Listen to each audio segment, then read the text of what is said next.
Dhanik Bharat Educational Institutions, Inter, IIT, JEE, NEET, admission opened.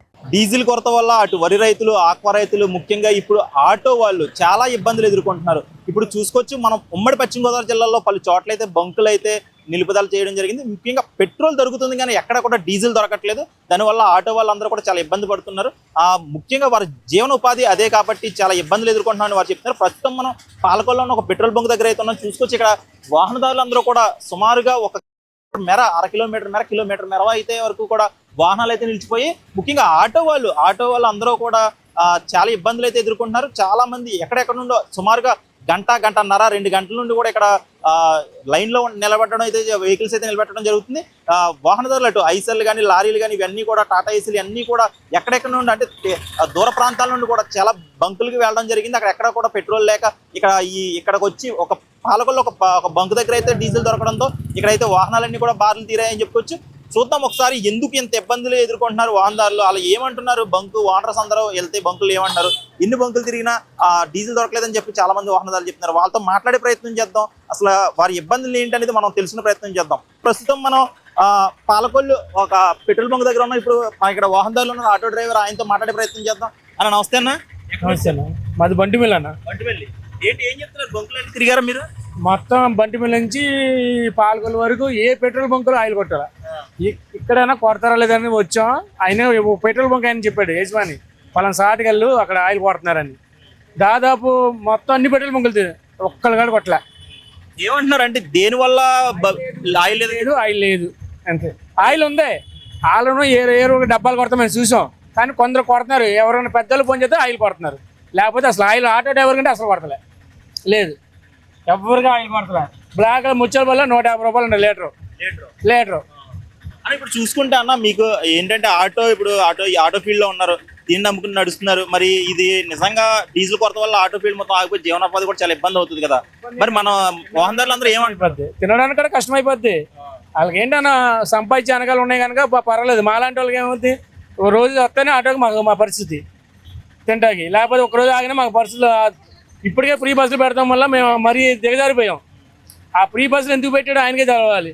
Auto వాళ్ళ పరిస్థితి ఏంటి ఒక్కసారి ఆలోచించుంటే, ఒకసారి వచ్చి చూడమని అన్న, ఎంతమంది ఎడుతున్నారు గల్లమని, ఒక్కసారి వచ్చి చూడమని ఆటో డ్రైవర్ల సంగతి తెలుస్తుంది వాళ్ళ బాధ. రేట్ అయినా పెంచడం జరిగిందా డీజిల్? ఇప్పుడు ప్రజెంట్ అయితే రేట్ ఎక్కడ ఏం పొంకులో మామూలు రేటే తీసుకున్నారు. మరి ముందు ఏమైనా జరుగుతుందో తెలియదు మనకి. అది ఎవరైనా అధికారులు కానీ ఎవరైనా ఆటో డ్రైవర్ల దగ్గర వచ్చి ఏమైనా చెప్పడం ఏమైనా చేశారన్న అధికారులు? ఏం లేదన్న, అసలు ఎవ్వరు ఏ ఎమ్మెల్యే కానీ ఎవ్వరు వచ్చి అసలు ఏం చెప్పరు. వాళ్ళ పన్నాలు చూసుకుని పోతారు అంతే. ఆ మేడే రోజు కనబడతారు, లేదా అంబేద్కర్ జయంతి రోజు కనబడతారు, లేదన్నా ఫంక్షన్ ఉంటే కనబడతారు అంతే. ఏ ఎమ్మెల్యే అయినా సరే ఎవరు ఆటోల గురించి పట్టించిన నాదుడు అయితే లేడు నాకు తెలిసి. ఇది ఆటో డ్రైవర్లు చెప్తుంది. ఇది ఏదైతే ఇప్పుడు డీజిల్ కొరత ఉందో దీనివల్ల మేము చాలా ఇబ్బందులు ఎదుర్కొంటున్నాం. ముఖ్యంగా చూసుకుంటే ఆంధ్రప్రదేశ్లో ఉచిత బస్సు ప్రవేశపెట్టిన తర్వాత మా ఆటో ఫీల్డ్ మొత్తం పడిపోయింది. ఇప్పుడు చూసుకుంటే డీజిల్ కొరత వల్ల మేము ఇంకా ఇబ్బందులు ఎదుర్కొంటున్నాం. సుమారుగా ఒక 50-40 బంకులు తిరిగినా సరే మాకు డీజిల్ దొరకట్లేదు. దీనివల్ల మేము చాలా ఇబ్బందులు ఎదుర్కొంటున్నాం. ఆ ప్రభుత్వం అటు అధికారులు కానీ ఇటు ఎమ్మెల్యేలు కానీ ఇటు ఎటువంటి ప్రభుత్వ అధికారులు కూడా మమ్మల్ని పట్టించుకోవట్లేదు. దీనివల్ల మేము చాలా ఇబ్బందులు ఎదుర్కొంటున్నాం అని చెప్పేసి ఆటో డ్రైవర్లు చెప్తున్నారు. ముఖ్యంగా చూసుకుంటే ఆటో డ్రైవర్ల జీవనోపాధి చాలా ఇబ్బందులు ఎదుర్కొంటున్నాం. మా కుటుంబం గడవట్లేదు. దీనివల్ల మేము చాలా ఇబ్బందులు ఎదుర్కోవాల్సిన పరిస్థితి వస్తుంది. మనతో పాటు ప్రస్తుతానికి ఒక వాహనదారులు ఉన్నారు. సుమారు ఒక గంట పైన ఆయన క్యూ లైన్ లో నిలబడడం జరిగింది. అసలు ఎంత ఇబ్బంది పడ్డారు ఏంటి ఆయన మాటలోనే విందాం. ఏంటన్నా ఎవరి నుండి వచ్చారు, ఏంటి ఏమంటున్నారు, బంకులో ఏమని చెప్తున్నారు, మీరు ఎన్ని బంకులు తిరిగారు? ఇప్పుడు మా దగ్గర గవర్నమెంట్ గంట బాబు అయింది పట్టి పాలకొల్లో మొత్తం అన్ని బంకులు తిరిగాను, ఎక్కడ కొట్టలేదండి. ఇక్కడ గంట బాబు పట్టిందండి లైన్ లో నిలబట్టాకి. ఇప్పుడు వచ్చి 500 కొట్టారండి. 500 దాటి అలా కొట్టలేదు, 500 కొట్టారండి. అని ఏమంటున్నారు అన్న, అంటే డీజిల్ ఎందుకు లేదు అని మీరు ఏం ప్రశ్నించడం జరిగింది? ఎవరైనా బంకు అడిగినా ఎక్కడ ఏ సామాన్ చెప్పట్లేదండి. అడిగినా మరి ఏంటి అర్థం అవ్వట్లేదు. ఏమి అడిగినా ఎక్కడ ఏ సామాన్ చెప్పట్లేదు. పాత మిషన్ల వల్ల ఫీల్డ్ రావట్లేదు అన్న. పాత మిషన్ ఎప్పుడు ఉంటాయి పాత మిషన్లు, అయినా కానీ ఇంతలా ఎప్పుడు లేదు. మరి ఏం అర్థం అవ్వట్లేదు. మరి అని ఏంటి అంటే కొంతమంది ఏం చెప్తున్నారంటే డీజిల్ రేటు పెంచడం కోసమే ఇలా కొరత అని చెప్తున్నారు. కానీ బంకుల్లో అయితే డీజిల్ ఉంటుంది కానీ మాకు ఇవ్వట్లేదు అని చెప్పి చాలా మంది. అది ఎంతవరకు నిజమన్నా, ఉండి ఇవ్వట్లేదా లేకపోతే నిజంగా లేదా బంకుల్లో? బంకుల్లో అయితే డీజిల్ ఉంటున్నా కానీ కొట్టట్లేదండి. బంకులో డీజిల్ ఉన్నా కొట్టట్లేదు, ఎక్కడ ఏ బంకులో కొట్టట్లేదు. మనం అంతే తెలిసిన వాళ్ళకి డబ్బాల్లో కొడుతున్నారు అంతే అండి, ఒకవేళ ఉన్నా కొట్టట్లేదు. ముఖ్యంగా ఏంటంటే మీరు అందరూ కూడా ఈ జీవనోపాధి ఇదే అన్న, వేరేదేం లేదు. మరి దీనివల్ల చాలా ఇబ్బందులు కదా, డీజిల్ లేకపోతే మీ ఆటో ఫీల్డ్ మొత్తం పడిపోతుంది, చాలా ఇబ్బందులు ఎదుర్కొంటున్నారు. అది మరి ఎలా? నాకు అందరూ డీల్ కొట్టారు మళ్ళీ రావాలంటే రేపు పొద్దున మళ్ళీ లైన్ నిలబడి కానీ నిలబడాలి. ఈ 2 రోజులు వస్తుంది, 2 రోజులు రోజు వస్తుందండి లైన్ తిరిగడానికి. అది గవర్నమెంట్ అయినా కొద్దిగా పరిష్కరించాలండి దీనికి. ఇది వాహనదారులు చెప్తుంది. ఏదైతే ఇప్పుడు డీజిల్ కొరత ఉందో దీనివల్ల మేము చాలా ఇబ్బందులు ఎదుర్కొన్నాం. ముఖ్యంగా సుమారుగా ప్రతి ఏరియా కూడా తిరుగుతున్నాం. ఈ ఉన్న డీజిల్ని అలా బంకులు తిరగడానికే సరిపోతుంది. మేము చాలా ఇబ్బందులు ఎదుర్కొంటున్నాం. కానీ ఎవరో కూడా ఏమీ మమ్మల్ని పట్టించుకోవడం లేదు. అసలు చాలా ఇబ్బందులు ఎదుర్కొంటున్నారు వాహనదారులు అందరూ కూడా. ప్రస్తుతానికి వాహనదారులు ఉన్నారు, మనం ఆయనతో కూడా మాట్లాడే ప్రయత్నం చేద్దాం. అన్న, ఏ ఊళ్ళో వచ్చారన్న మీరు? ఏలూరు నుంచి సార్. ఏలూరు నుండి వస్తున్నారు అంటే ఏలూరు నుండి కూడా వస్తున్నారు కదా. అక్కడ ఎక్కడైనా బంకుల్లో పెట్రోల్ డీజిల్ ఏం దొరకడం, కానీ పెట్రోల్ దొరుకుతుంది, డీజిల్ ఎక్కడైనా దొరకడం లేదని చెప్పేసి ఎక్కడైనా చెప్పడం జరిగింది సార్. ఎక్కడ అసలు నేను ఏలూరు నుంచి అన్ని బంకులను ఎత్తుకుంటూ వచ్చాను. ఒక్క బంకులో కూడా డీజిల్ లేదనే చెప్తున్నారు. తర్వాత ఇంకోటి ఏంటంటే నేను గణపురం 2 బంకులు ఆగాను. పెప్పర్ వచ్చే దారిలో 2 బంకులు హెచ్పి బంకులు. వాళ్ళు ఏం చేస్తున్నారు అంటే వాళ్ళకి సంబంధించిన వాళ్ళు కార్లో వేసుకొస్తుంటే వాళ్ళు కొడుతున్నారు. మేము అడుగుతుంటే రివర్స్ అవుతున్నారు. మళ్ళీ ఎప్పుడో అయిపోయింది ఆయిల్ లేదు అనేసి చాలా సీరియస్గా చెప్తున్నారు వెళ్ళిపోమని.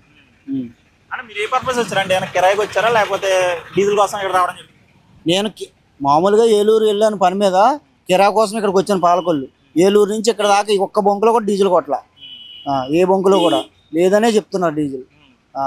అంటే ప్రస్తుతానికి మీ వెహికల్లో ఎంత సరిపడా డీజిల్ ఉండొచ్చు ఇప్పుడు ప్రస్తుతానికి? నా దాంట్లో ఎయిర్ లాగేసిలో ఉంది సార్. కనీసం ఎయిర్ లాగేసిలో ఉంది. 500 రూపాయలు డీజిల్ కొట్టమని కొడతలేదు ఏ బొంకులు కూడా. మరి ఇప్పుడు నిజంగా వాహనం ఆగిపోతే మీ పరిస్థితి ఏంటి మరి? ఆగిపోవాలి సార్, అలా దారిలో ఆగిపోవాలి అంతే. ఏదైనా డబ్బా ఏదైనా తీసుకెళ్ళి పేపర్ కొట్టమంటే ఆయిల్ కొడతా. అస్సలే చాలా దారుణంగా ఉంది. అంటే మరి ఎవరిని కూడా అంటే బంక్ ఓనర్స్ కానీ లేకపోతే అక్కడ ఎవరైనా అధికారులు ఎవరైనా ఉంటే కానీ లోకల్గా వాళ్ళని ఎవరైనా మీరు అంటే ఏలూరు నుండి వస్తున్నారు కదా, ఎవరైనా అడగడం ఏం చేశారో? ఎక్కడ లేదు. వెళ్ళాను సార్, లోపలికి వెళ్ళి సార్లు అడిగితే వాళ్ళు మాకు తిరిగి దండం పెడుతున్నారు. ఎందుకని డీజిల్ లేదండి. ఒక 500 కొట్టండి సార్, ఎయిర్ లాగేసిలా ఉంది సార్, మేము మా ఇంటికి వెళ్ళిపోయేదాకా అంటే లేదు అని దండం పెడుతున్నారు తిరిగి. ఇప్పుడు ఇక్కడ ఉందని తెలిస్తే ఇక్కడికి వచ్చి క్యూలో నించున్నాం. ఎంతసేపు అయింది ఇక్కడికి వచ్చి? మీరు ఏదైతే క్యూ లైన్లో ఉన్నారు, ఈ క్యూ లైన్లో నిలబడి ఎంతసేపు అయింది? ఫస్ట్ అక్కడికి వెళ్ళాను సార్, వెళ్తే కానిస్టేబుల్ గారు వెనక్కి వెళ్ళిపో కుదరదని మళ్ళీ వెనక్కి పంపేసాను. ఇక్కడికి వచ్చి 1.5 గంట అవుతుంది. ఇక్కడ లైన్లో నుంచి ఉండగా ఇంచుమించు ఒక 200-300 రూపాయలు ఆయిల్ ఇలా ఉంది. అంటే చూసుకుంటే చాలా మంది ముఖ్యంగా ఆటో వాళ్ళందరూ కూడా చాలా మంది ఉన్నారు. అటు ఐసర్లు కానీ ఇటు లారీలు చాలా మంది కూడా సుమారుగా ఎక్కడెక్కడ నుండి వస్తుందని చెప్తున్నారు. అంటే ఉన్న డీజిల్ అంతా కూడా ఇలా బంకులు తిరగడానికి అయిపోతుందని చెప్పి చాలా ఇబ్బందులు ఎదుర్కొంటున్నారు. మరి ఇక్కడ కూడా దొరకకపోతే పరిస్థితి ఏంటి మరి?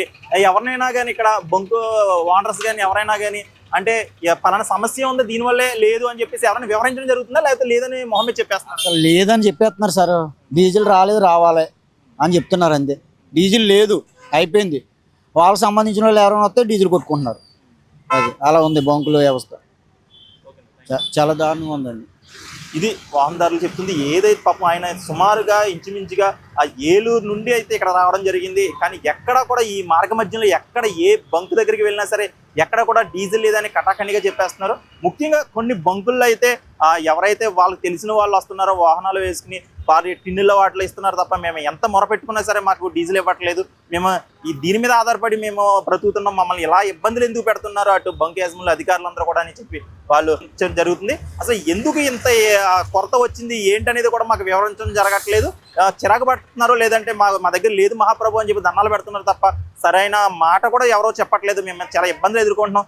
దీని మీద తగిన చర్యలు అయితే అధికారులు ప్రభుత్వం కూడా తీసుకోవాలని చెప్పేసి వాహనదారులందరూ కూడా డిమాండ్ చేస్తారు. ఎందుకు ఈ కొరత వస్తుంది ఏంటి దీనేది కూడా మాకు ఏమీ అర్థం కావట్లేదు. గవర్నమెంట్ ఎందుకు దీని మీద చర్యలు తీసుకోవట్లేదు? ఇంచుమించుగా ఇంకొక 4-5 రోజులు కూడా ఇలాగే ఉంటుంది, డీజిల్ దొరకదని చెప్తున్నారు. అటువంటి పరిస్థితుల్లో మా సిచ్యువేషన్ ఏంటని చెప్పేసి వాళ్ళు అయితే బాధను వ్యక్తం చేయడం జరుగుతుంది. ఇది ఇక్కడ తాజా పరిస్థితి. వీడియో జర్నలిస్ట్ ఆదితో సాయిరామ్, ఇట్స్ టీవీ, ఉమ్మడి పశ్చిమ గోదావరి జిల్లా.